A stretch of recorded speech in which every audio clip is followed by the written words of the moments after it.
hermosura. Verlo hemos más inatractivo para que le deseemos. Despreciado y desechado entre los hombres, varón de dolores, experimentado en quebranto. Y como que escondimos de él el rostro, fue menospreciado y no lo estimamos. Ciertamente llevó él nuestras enfermedades y sufrió nuestros dolores, y nosotros le tuvimos por azotado, por herido de Dios y abatido. Mas él herido fue por nuestras rebeliones, molido por nuestros pecados. El castigo de nuestra paz sobre de él, y por su llaga fuimos nosotros curados. Todos nos descarriamos como ovejas, cada cual se apartó por su camino, mas Jehová cargó en él el pecado de todos nosotros. Angustiado él y afligido, no abrió su boca, y como cordero fue llevado al matadero, y como oveja delante de sus trasquiladores, enmudeció y no abrió su boca. De la cárcel y del juicio fue quitado, y su generación, ¿quién la contará? Porque cortado fue de la tierra de los vivientes, por la rebelión de mi pueblo fue herido. Y dispúsese con los impíos su sepultura, mas con los ricos fue su muerte, porque nunca hizo de él maldad, ni hubo engaño en su boca. Con todo esto, Jehová quiso quebrantarlo, sujetándole a padecimientos, cuando hubiere puesto su vida en expiación por el pecado. Verá linaje, vivirá por largos días, y la voluntad de Jehová será en su mano prosperada. Del trabajo de su alma verá y será saciado. Con su conocimiento justificará mi siervo, justo a muchos, y él llevará las iniquidades de ellos. Por tanto, yo le daré parte con los grandes, y con los fuertes repartirá despojo, por cuanto derramó su vida hasta la muerte, y fue contado con los perversos, habiendo él llevado el pecado de muchos y orado por los transgresores. Amén, aleluya. Esta parte de Isaías 53 es una profecía. Isaías es un profeta. De hecho, lo que son los libros de Isaías, Jeremías, Lamentaciones, Ezequiel y Daniel son libros de profecía, son libros proféticos. Si usted quisiera ver una profecía, esta profecía fue escrita 600 años antes de que naciera el Mesías. Cuando Isaías escribe esto, lo ve en un sueño, en una visión, no sé, de repente fue arrancado de su alma y lo vio. Él empieza a escribir. Fue llevado al futuro y en el futuro ve exactamente lo que está pasando con Jehová. No le ve un cuerpo, no le ve una forma, solamente sabe que es Jehová y que es un humano que está sufriendo mucho. Y comienza a describir cómo está padeciendo. 600 años después, nace Jesús. Y estas profecías quedan registradas porque él se reconoce que todo lo que él explicó, porque es una de todas las profecías que él declara, se reconoce que todas sus profecías son marcadas en punto y hora. Quiere decir que son exactas, no hay error en ninguna de ellas, en ninguna de las profecías. Cuando Jesús nace, cumple toda la profecía de Isaías, toda. De hecho, nosotros aquí por eso entendemos que en el tiempo que dicen los años perdidos de Jesús, algunas denominaciones que dicen, no, es que Jesús se fue a predicar al Tíbet, o se fue a predicar a otros lugares en los años que él no empezó su ministerio, porque su ministerio está registrado que empezó a los 33 años. Uh-huh. Pero antes de eso, la gente tiene muchas dudas que a dónde fue. Y de ahí salen los budistas, los sintoístas, ahí salen todos aquellos que dicen que Jesús les fue a predicar. Pero Isaías nos marca que Jesús se sujetó, que él fue sujeto hasta el momento que él comenzó su ministerio. Y Isaías lo declara también. Dice que él fue sujeto, pero ¿a qué creen? A padecimientos. Eso es algo sorprendente, que es una gran enseñanza para nosotros los cristianos, los que nos quejamos porque padecemos. Jesús fue nuestro principal ejemplo de padecimiento en toda su vida. Él padeció por nosotros, para la salvación de nuestros pecados. Y a causa de ese padecimiento, su orgullo fue controlado. Él no se hizo Dios. Él no actuó como lo que era, como un Dios sobre todos los humanos. Él siempre se mantuvo como un humano a causa de su padecimiento. Es bien sorprendente. Salud. Es la razón por la que nosotros ayunamos. ¿Por qué ayunamos? Porque el ayuno nos hace padecer. Cuando usted padece hambre, cuando usted tiene hambre, cuando usted se siente débil, cuando usted se siente cansado, ¿qué cree? Es cuando menos ganas tiene de atenderse usted mismo.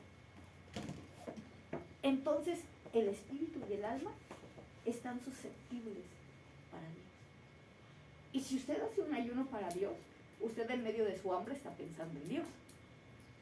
Ay, Señor, yo quiero comer. Pero ya lo llamó. Ay, Señor, como que yo me está costando. Pero está pensando en Él. No está pensando en si, cómo se va a vestir, cómo se va a bañar, cómo va a comer, cómo va a... Está pensando en Él y en el hambre que tiene.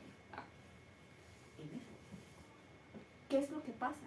Nosotros nos sujetamos a Él en ese momento. Muchas veces, cuando hacemos un ayuno de un día, pues pasa el día y ya lo logramos. Pero cuando hacemos ayunos de 3 a 40 días, ahí sí nosotros nos damos cuenta de nuestra dependencia de Dios. La primera vez que yo vi que mis papás hicieron un ayuno de 3 días, yo lo recuerdo bien, porque yo decía, se van a morir. Tendría como unos 13 años, como unos 10, 13 años. Y yo los veía y le decía a mi mamá, come algo porque te vas a morir. Y yo creía que se iba a morir. Me acuerdo mucho que esa vez Dios me dio paz en mi corazón, porque me dijo, Jesús ayunó 40 días y no se murió, no te preocupes. Y entonces yo puedo decir, de veras estaba angustiada, porque mis papás estaban ayunando 3 días. 3 días empezaron el miércoles y lo entregaron hasta el domingo. Entonces yo decía, se van a morir de hambre. Cuando ya crecí y me volví pastor, mi primer ayuno que fue de 3 días. Ese fue el primero, seguí los 3 días. Y yo pensaba, Señor, si tú sostuviste a tu Hijo Jesús en el desierto, tú me vas a sostener. Y el primer día, pues uno lo pasa con muchas dificultades. El más fácil es el segundo día, pero el más difícil es el tercer día. Ese es el más difícil de todos, porque no solamente tiene hambre, sino aparte de eso, no sabe si lo va a lograr. Y todo el día está batallando, no lo lograré. Y su pensamiento nada más está en Dios y en la comida, nada más. No hay otro pensamiento. Pero cuando logra terminar eso, uno toma una fuerza tan sorprendente en su actitud que dice, si soy capaz de hacer esto, soy capaz de ser distinto en otras cosas. Y empieza a trabajar en otras áreas en las que nunca se atrevió. Sorprendentemente conocí a unos amigos que eran brujos. Digo amigos porque fueron unos buenos compañeros de trabajo y se volvieron unos amigos. Y platicando con él yo le decía, oye, dicen que tú eres brujo. Él no sabía que yo era pastor, no sabía que era cristiana. Trabajaba en el banco. Y la oye, dicen tus amigos que aquí en Guerrero son los brujos más poderosos. Y aparte era muy joven, era muy tonta para estar haciendo esas cosas, para estar preguntando. Le decía, dicen que eres brujo y que eres un brujo bueno. Dice, no, yo no soy brujo. No, pero dicen que eres bueno, que haces buenos hechizos. No, dice, yo no soy brujo. Dice, mi papá es el brujo. Y le digo, pero pues dicen que eres muy bueno, casi como diciéndole, a ver, embújame. Sé cristiana, sé pastor. Sí, bueno, les digo, muy tonta. Entonces, me dice, no, yo no. Mi papá es el brujo. Yo he intentado hacer el ayuno que mi papá hizo. Lo he intentado muchas veces y nunca lo he logrado. Él ayunó 40 días para ser brujo. Me agarró así a bofetadas. Anda tu ayuno de 3 días. A ver, ¿por qué creen que nos pasa lo que nos pasa? Porque no tenemos el compromiso que otros tienen con sus dioses. Y yo sé que Satanás es poderoso, pero mi Dios es quien lo creó. compromiso hacia Dios. Y mi compromiso personal hacia Dios, ¿en dónde está? Mi temor personal como humano hacia Él, ¿en dónde está? ¿Qué tan consciente soy de quién es? ¿Qué tan consciente soy de lo que Él tiene para mi vida? Porque déjenme decirles que Él llegó en su pueblo. Dicen que eran especialistas en la Biblia. Y les voy a decir lo que es un especialista en Biblia. Yo, para poder ser ministro evangélico, para poder ser pastor, yo estudié 2 años. Biblia. Estudié aproximadamente 60 materias. En las 60 materias yo estudié lo que fue organización de grupos, atención a empresas, estudié todo lo que fue administración y todo lo que fue evangelismo, porque iba a graduarme como pastor. Evangelismo y conocimiento de Biblia, básico.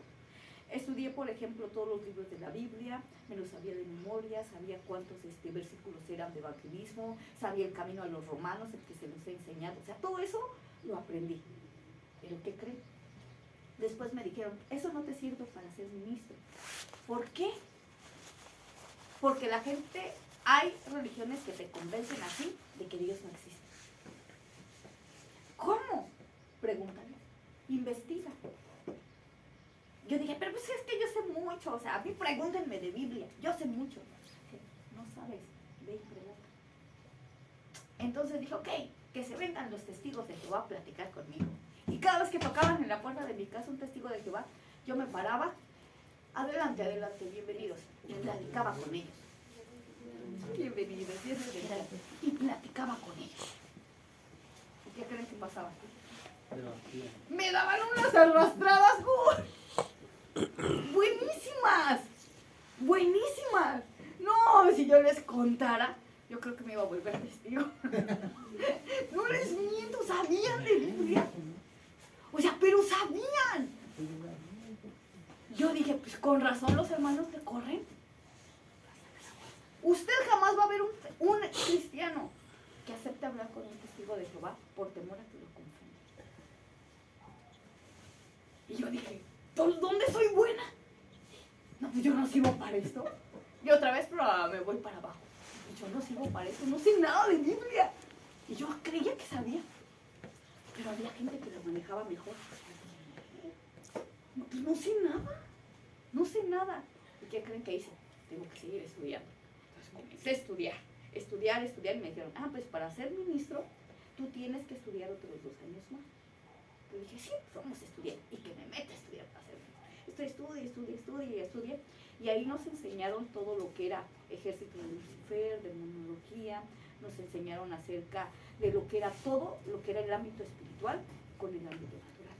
Cómo trabajar en oración y cómo trabajar naturalmente. Entonces, pues era bien interesante. Pero tenía un maestro que nos especializaba en oración. Ese a mí me encantaba porque él nos decía, yo les voy a enseñar a orar.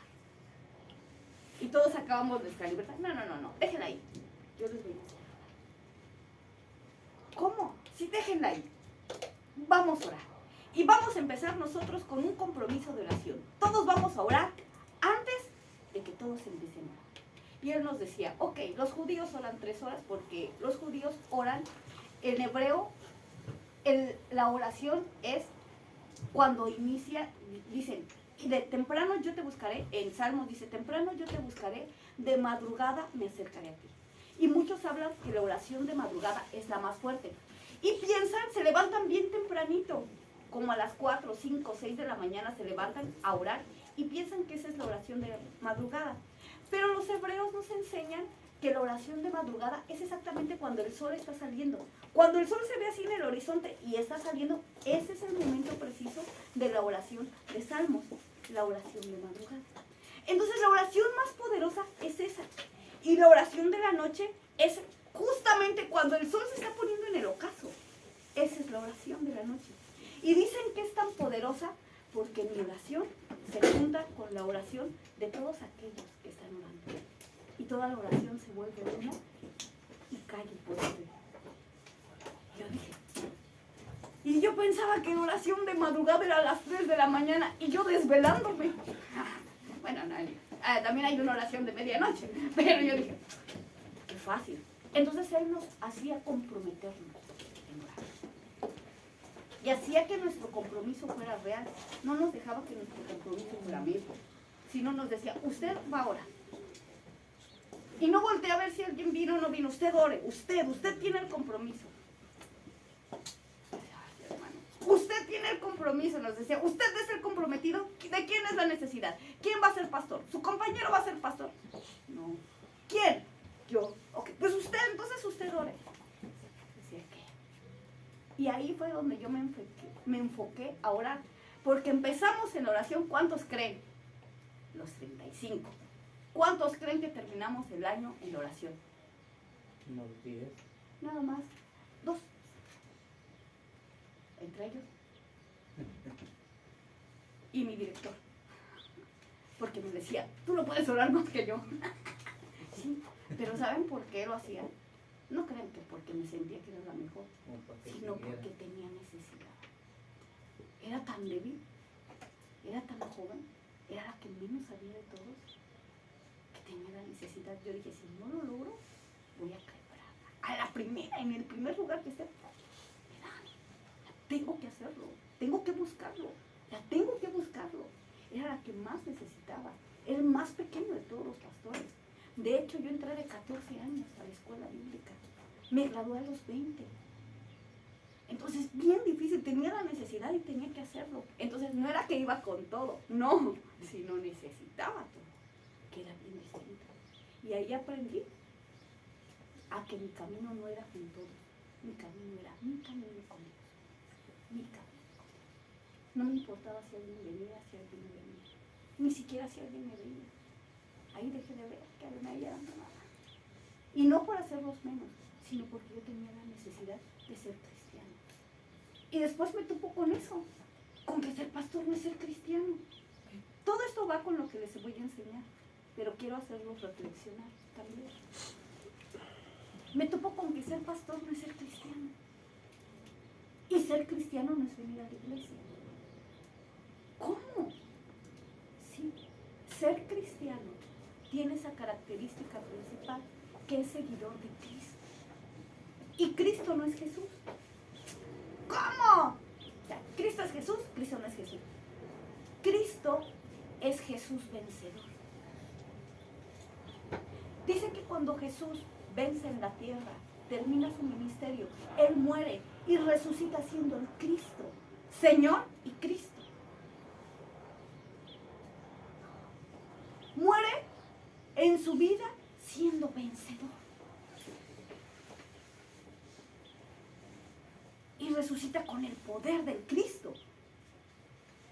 Por eso nosotros nos llamamos cristianos, porque estamos viviendo una vida en la que tenemos que vencer. ¡Wow! Eso es sorprendente. Entonces el chiste, si yo me siento aquí y no venzo, ¿qué soy? No soy cristiano. Porque el Cristo no vive en mí. Si yo vengo aquí y estoy todo el tiempo en un pie aquí, y no, ahora ya no quiero. Ahora sí, ahora ya no quiero. Ahora sí, ahora ya no quiero. Yo siempre les recomiendo, y no me van a dejar mentir, siempre se los digo, hermano, si usted no está bien, yo les recomiendo que mejor se vaya a pecar. ¿Por qué? Porque de todas maneras se va a ir al infierno. De todas maneras no hay salvación. Mejor vaya y disfrute su pecado. Pero si usted es cristiano, tiene que convertirse en cristiano. Si usted está aquí, tiene que creérsela, convertirse, ponerse usted la camiseta de ser cristiano y decir, voy a ser cristiano, porque es un reto. Y un reto fabuloso. Porque nosotros aquí estamos en una carrera, y no entre todos, sino con nosotros mismos. Le voy a hacer mejor, voy a aprender más, voy a conocerte más, voy a ver el poder de tu nombre, voy a ver el poder de tu gloria. Porque en esto les voy a decir algo. A mí me sorprende ver el poder del nombre de mi Señor, el poder de su nombre, y cada vez que aprendo más de Él, me sorprende más, y cada vez que lo veo funcionando en la vida de la gente, me sorprende, me sorprende, me sorprende. Y esa es mi carrera, un día verlo a Él, un día ver su gloria. Pero si yo no tengo la capacidad de verlo aquí, en la tierra, no voy a tener la capacidad de verlo en el cielo. Porque yo aquí no creo que Él existe. Entonces, ¿cómo creo que hay un cielo? ¿Cómo creo que hay una gloria? ¿Cómo creo que está Él? ¿Cómo lo creo si aquí no lo veo? Entonces, por eso, mi decisión es verlo aquí. Yo le digo, Señor, yo creo que tú existes. Yo creo que tú estás. Déjame ver. Déjame servirte. Déjame adorarte. Y si yo veo que dice, santifica tus ojos para poder verlo, busco santificarlos. Pero no crean que para ser el pastor del año, eso no sirve, sino para poder verlo. Si aquí dice, cuida tus pasos para poder seguirlo, ¿qué creen que hago? Como el primero, el segundo, hay que cuidarlos. ¿Por qué? Porque quiero seguirlo. O sea, no es ni siquiera para ser reconocido, porque eso no sirve. Te servirá un ratito en lo que se les olvida.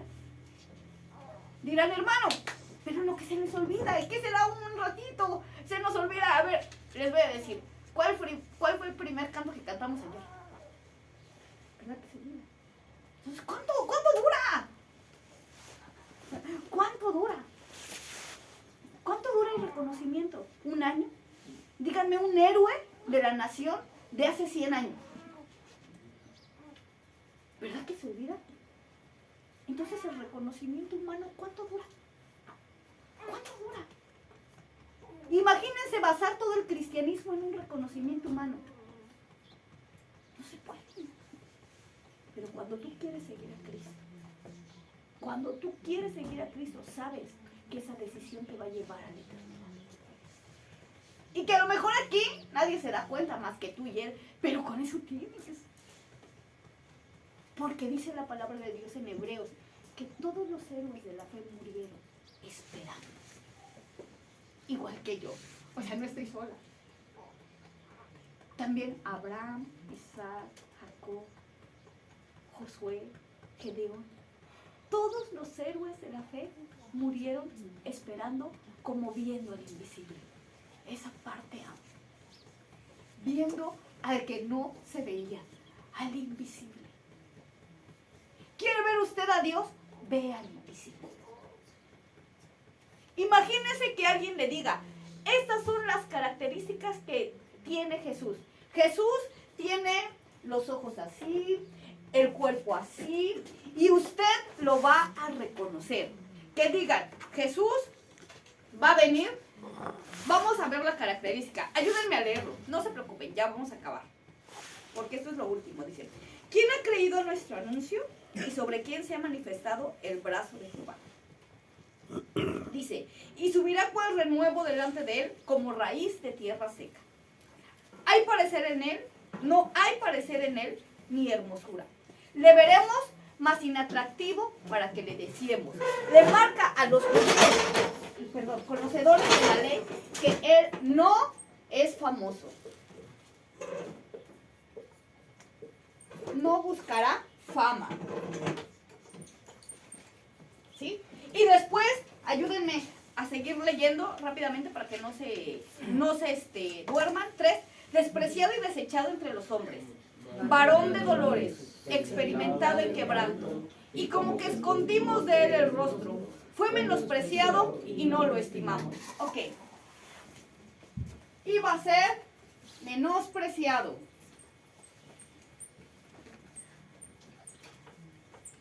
Sin estima. Quiere decir que nadie lo iba a estimar. Wow, ¿no? Las características. Sigan. Estamos el 4. Ciertamente llevó él nuestras enfermedades Y sufrió nuestros dolores. Y Nosotros lo tuvimos por azotado, por herido de Dios y abatido. 5.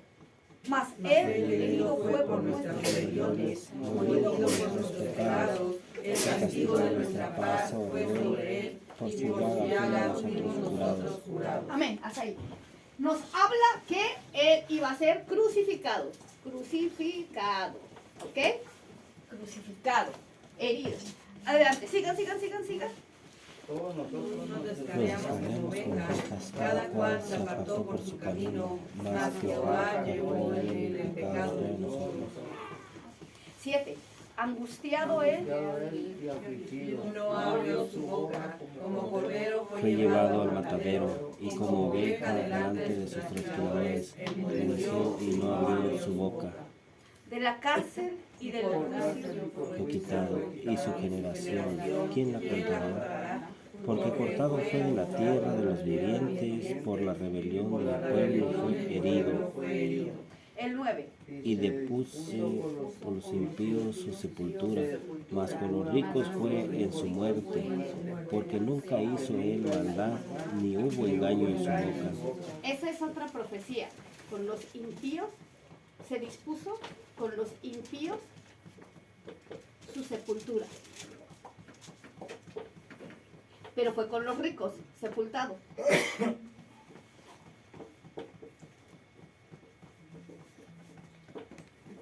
Con los ricos. Ok. Sigamos. Ayúdenme. Con todo eso Jehová Quiso quebrantarlo, sujetándole a padecimiento.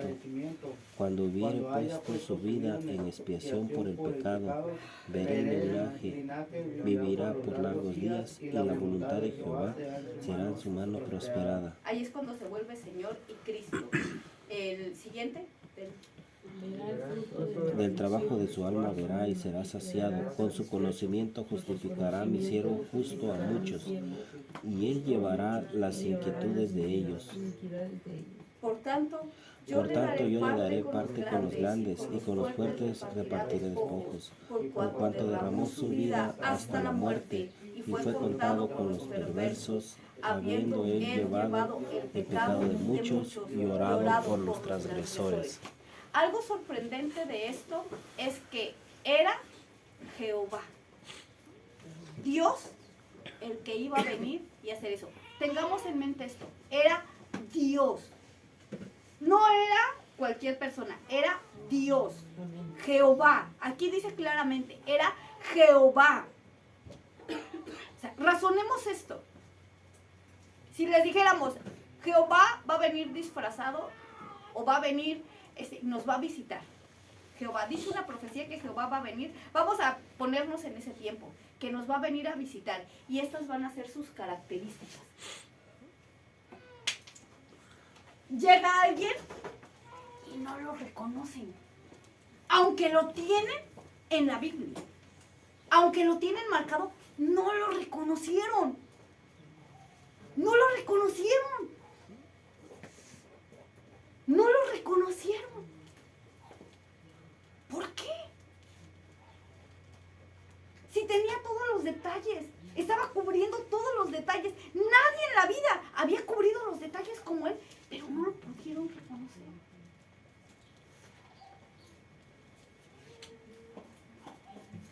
No eran especialistas en ver a Dios. Los evangelios dicen que los ojos de ellos estaban vendados.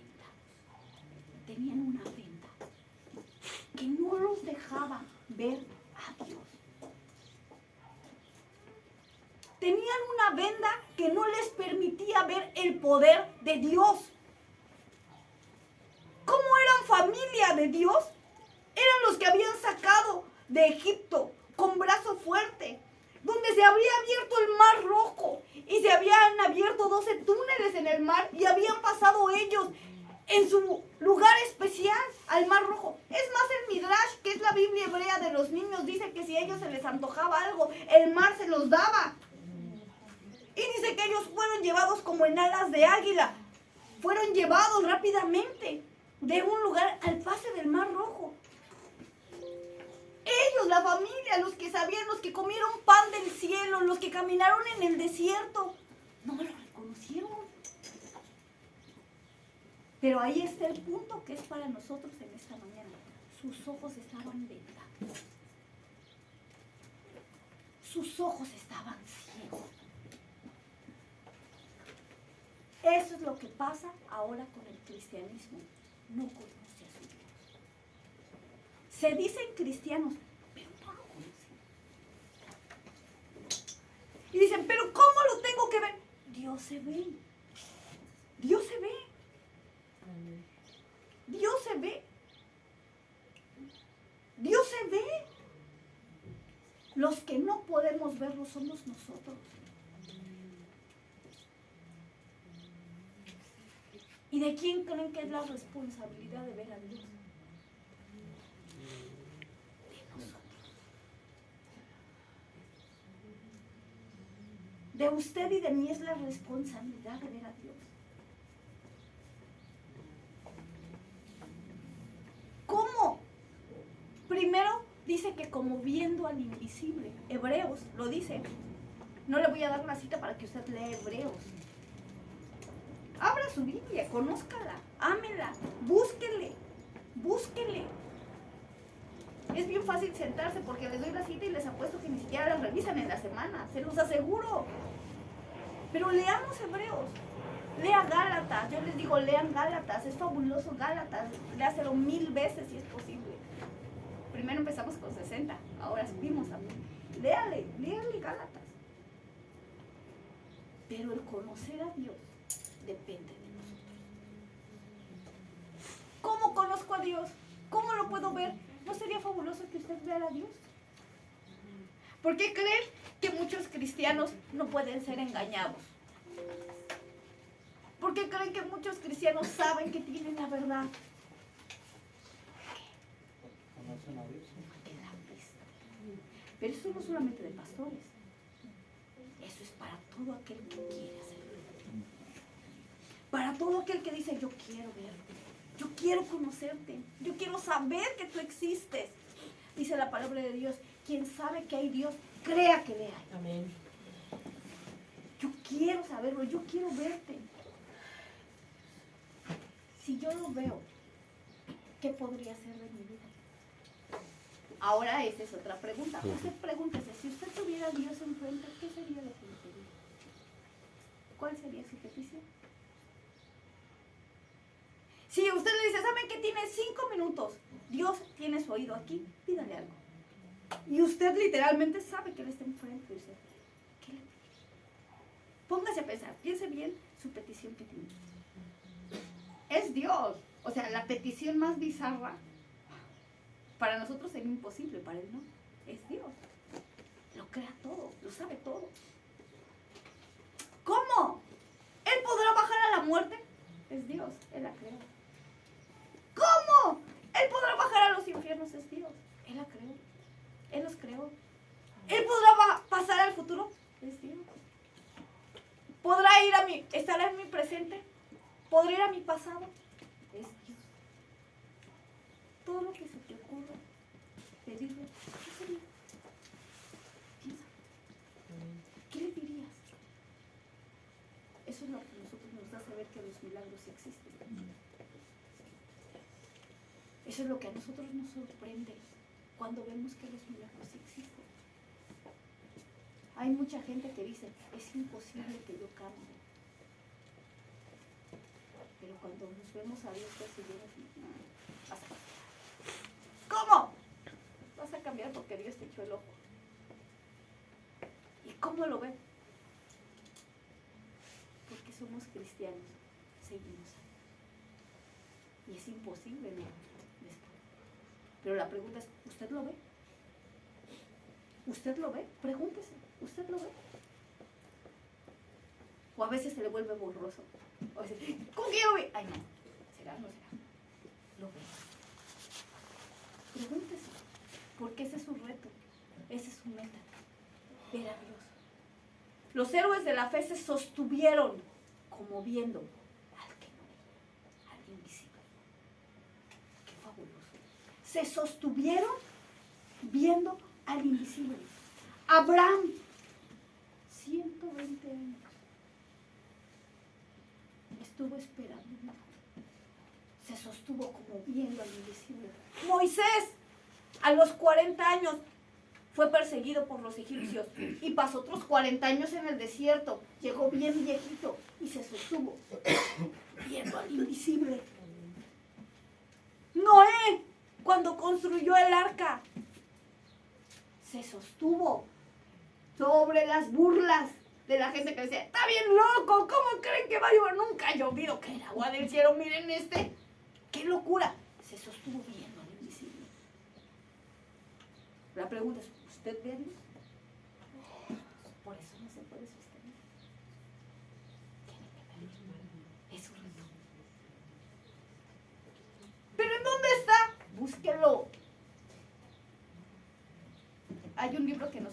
leíamos acerca de testimonios de gente que ve a Dios.